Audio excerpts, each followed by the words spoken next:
Hey everyone, as you could probably pick up on, I'm not Ricky, I'm Chris. Many of you will know me.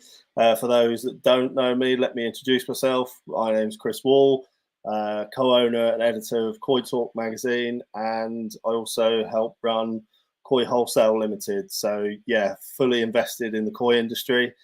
Uh, Nice to be with everyone today. Something I've not done on my own before, so just bear with me if there's any cock ups. So yeah, hopefully everyone's doing well. I know as a big Arsenal fan, I'm pretty happy at the moment. So yeah, happy days. So yeah, Ricky's literally at the airport. If you follow him on Facebook, you'll know that he's literally sat in the departure lounge at the moment at Heathrow Airport. It's been a long time coming actually, because last time we went to Japan, Ricky and I were flying back and we were in Tokyo, and the word COVID, coronavirus, started being bandied around. And to be honest with you, we didn't think much of it. And it was kind of like, oh, maybe this is a bit of an exaggeration. And all the masks sold out in Japan. And it's not uncommon, to be honest with you. Obviously, Japanese culture, they're very polite, very protective of each other. It's not uncommon to wear a mask, you know, on public transport or out in public if you're not feeling tip top. But yeah, 2 weeks after landing, obviously, maybe 3 weeks after landing, the whole of the UK was shut down. So we'd literally gone from flying around the world, buying koi, business as usual, to boom, our little bubble of a world changed literally within the space of a few weeks. Shipping routes, transport, trying to access koi, fish that was sold in Japan that we couldn't get back. It was just a real logistical challenge and a stressful time. Obviously, as much as Ricky and myself absolutely adore koi, and it is literally our passion, our life, it is also a business and it pays the bills. So it was quite a stressful time. And I'm really glad to see Ricky back out on his way now, heading to Japan. And we've got lots of plans moving forward as a team. And yeah, it's exciting time, to be honest with you. So yeah, I'm really, really thrilled that he's on his way. And we've got plenty to update everyone on. Also got to check on, I think when I asked Ricky about how many fish he's got in Japan, I just sort of get this bemused sort of look, which is a bit bonkers really, because yeah, that man has got more fish than sense. But yeah, that's that's for another time. I'll probably get him in trouble, but yeah, he's gonna have to check up on an awful lot of fish. Some fish that entered shows out there. No doubt there'll be some success stories, and there's probably going to be a few heartbreaking stories as well. So hopefully more success. But yeah, I've noticed already a few people asking about the NND Mud Pond event. So obviously, for those of you that don't know, Koi Wholesale, Ricky ran an event, which was an Azikari event, some 40 odd pieces of tosai from Nishikoi Nagata Direct, stayed in a mud pond that Koi Wholesale rented for the season. They were purchased by customers in the UK, and then yeah, basically they are being harvested imminently. The plan, and this is still the plan, is Ricky will personally be pond side when the pond gets harvested. So if all goes according to plan, we should get access and content to the fish that come out. So obviously this is koi keeping, livestock. There's a lot of variables. You know, we can't account for some things, but that is the plan. Hopefully, in the not too distant future, you'll have an update on your fish. So yeah, bear with us a little bit, but as soon as we get an update, you'll be the first to know. Oh, so yeah, thanks, Ricky. Yeah, he's yeah. Apologies about the content tonight, folks. Chris will try his best. Right, yeah, no, thanks for that, mate. Much appreciated. As you can tell, Ricky likes to build me up quite a lot. So yeah, cheers for that, buddy. So this week, well, wow, yeah, the last couple of weeks, probably a lot of you will know, having followed Koi Wholesale on. Yeah, no power cuts tonight. No, a lot of you will notice on Facebook and social media, YouTube channels, that Koi Wholesale as a company, we really make hay during the summer. We take advantage of the weather. We've had a fantastic season temperature wise, and that is where our growing season is. So one of the skill sets that's employed at Koi Wholesale is to identify high quality in young fish and basically add value to the koi, grow them, increase the appearance, all the attributes that we're looking for in koi. And along the way, we do selections. Obviously, some fish surpass our expectations, some fish fall short of it. So it is a constantly moving goalpost situation. And that's the beauty of koi, because this season has been exceptional. I've been dealing with Koi Wholesale for a number of years now. And I must admit, year on year, it seems to be getting better and better. So, yeah, this year was a bit exceptional, having seen a lot of the fish for the whole year, because this has been my first full year with Koi Wholesale. And before that, I was seeing bits and pieces, and you would sort of see a fish, and then 6 months later, you see the result. But now it's week in, week out, seeing the fish develop, learning the techniques that Ricky employs, and really kind of achieving results that on paper are breaking rules, to be honest with you. Everyone that I speak to just goes, that's not achievable, that's not achievable. But this is where this is a bit like, certainly not putting Ricky on a level of a breeder in Japan, but certainly there's a technique and a skill and an ability to get out of a system that maybe your average hobbyist or domestic dealer would not be able to achieve. And that literally is 365 days a year. I'm not going to lie, it is, the phone never stops. It's constantly messages, back, forward, phone calls. You know, I live 2.5 hours away from Koi Wholesale headquarters, and when I tell people that, they just like, that you're mental, like that makes no sense. But for me, it's the closest thing to Japan outside of Japan, certainly in the UK. You know, dealing with the fish day in, day out, it is an absolute pleasure. And quite fortunate in a sense. I don't often compliment Ricky, but I have to admit he is quite gutsy when it comes to purchasing fish, and he certainly has a vision for keeping fish. So yeah, fair play to him in that sense. And as a result, I get to enjoy and see a lot of customers enjoying things as well that perhaps, yeah, not many in this country are able to do day in, day out. So it's a great little environment. It really is, and it's something a little bit special. Those of you that have visited there, we really let the fish do the talking. You know, you've only got once you've been there and you've seen what's coming out there, it's just superb. So the last week was our annual harvest event. So this is basically where we harvest the ponds, the fish that are ready to sell on to our dealers. And we had an event at Koi Wholesale, big marquee, loads of show vats, and we had 2 sessions. Yeah, and it was a fantastic day. The night got a bit blurry, unfortunately. I was sort of chief of entertainment that night, and yeah, I think I may have, yeah, I had one too many, but yeah, Ricky was paying, so it doesn't matter.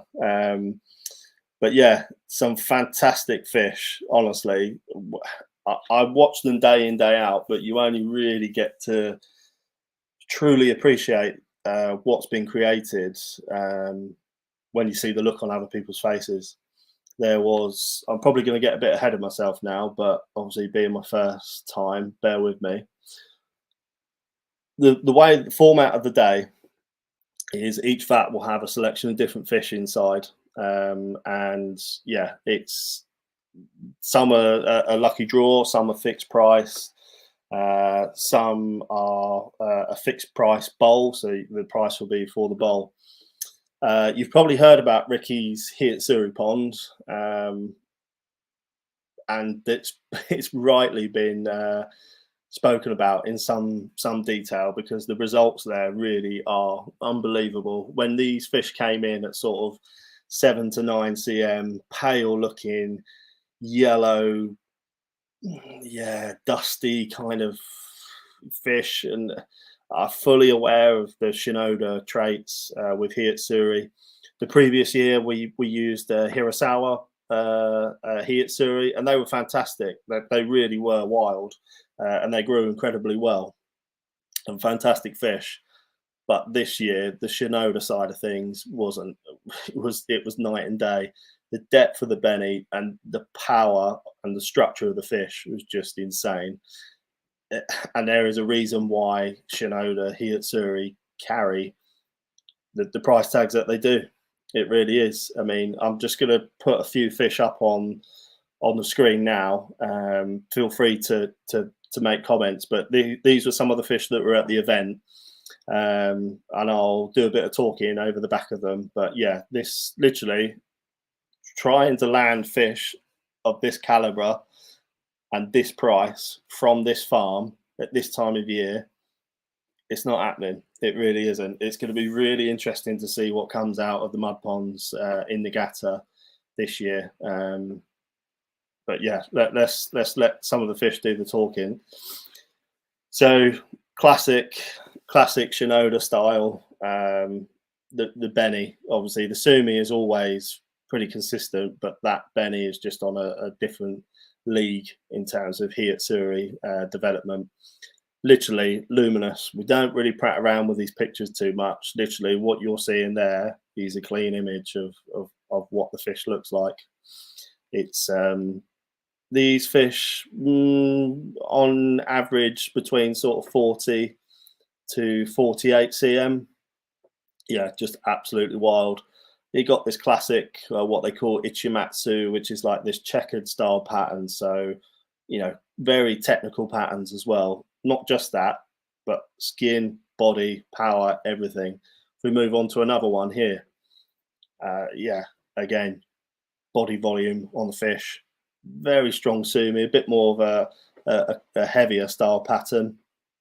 But yeah, nonetheless, not a crazy expensive fish given the qualities of it. And again, just another one, a little bit more stripped back. Yeah, the Benny is just on display there, full display. It's yeah, super fish. It really is. This was purchased pretty much immediately from memory from one of the dealers.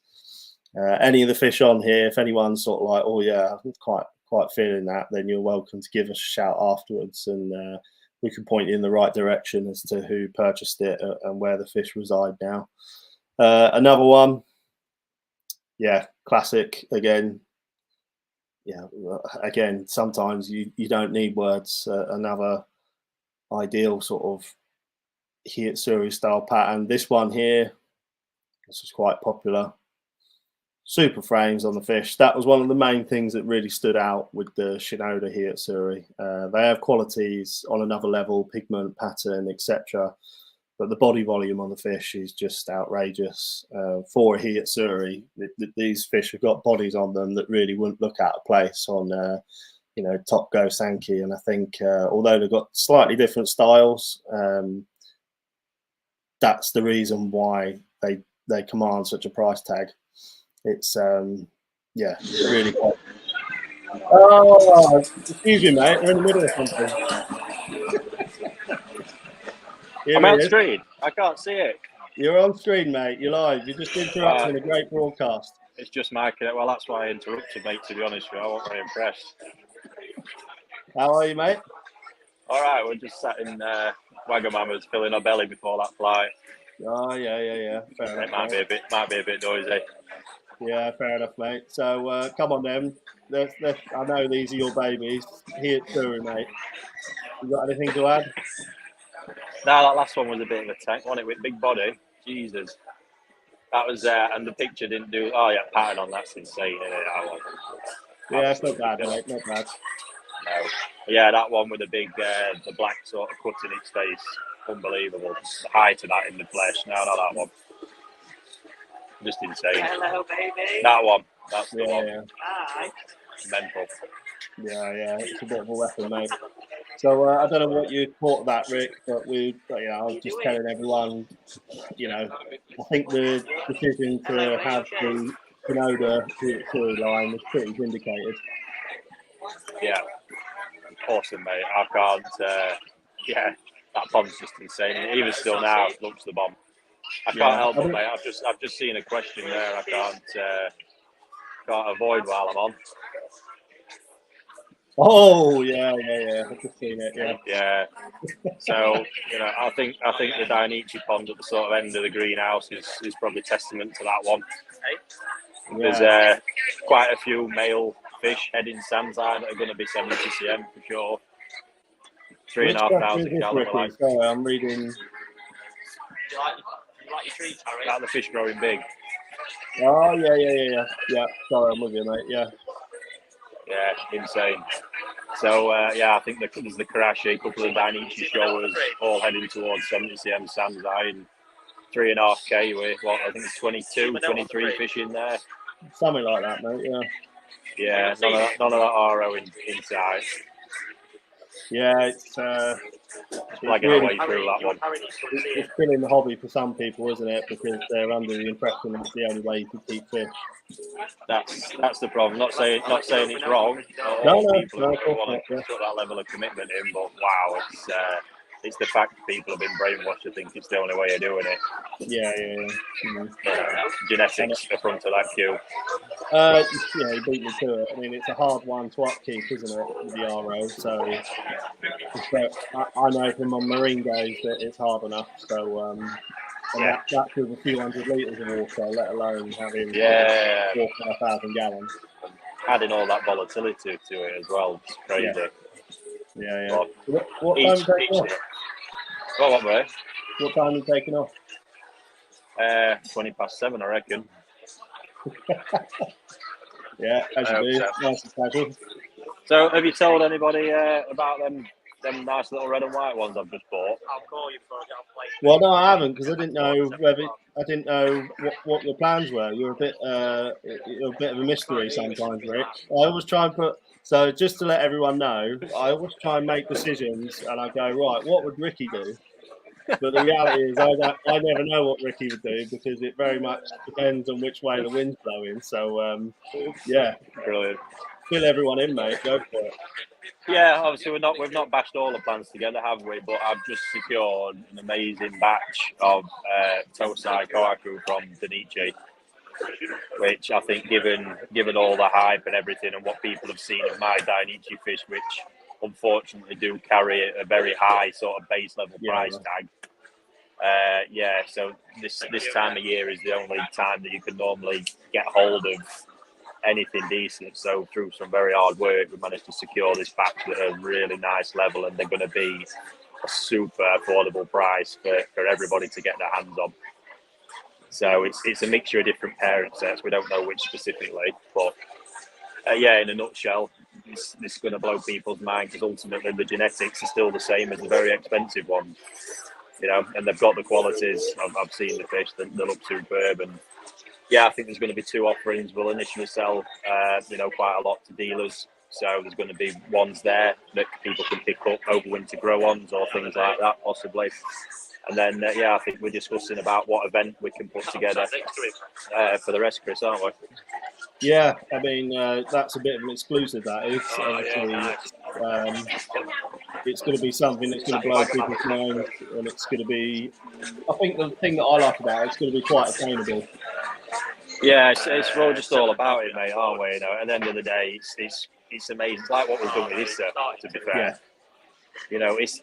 You wind back a few years before I started, securing the fish at the time of year when I did, and you was talking sort of £700-800 in market to start buying the fish. And all of a sudden I got involved and there were 125 quid upwards. Yeah. So to think we can be hitting around these price points with these is just sensational. Yeah. I think it's going to be super interesting, and These are landing on next week, I believe. Yeah, you've got a late night, mate. Yeah. Yeah, if you could send me the details before, like an hour before they land, that'd be amazing. The day I let you lot just be that at ease with everything. Never gonna happen. No, you wouldn't want to do that with a man that's got a 6-month-old baby, would you? No, mate. No, I do like winding my old man up as well. Yeah, I think Ricky's got a bit of a sadistic side to him when it comes to shipments. So yeah, it's Fair play. something that he gets off on. Fair play. So I'm going to leave you to it, mate. Anyway, hopefully get some Safe journey, mate. And yeah, I'll catch everybody on the other side. Awesome. See you later, mate. See you in a bit. Bye, Rob.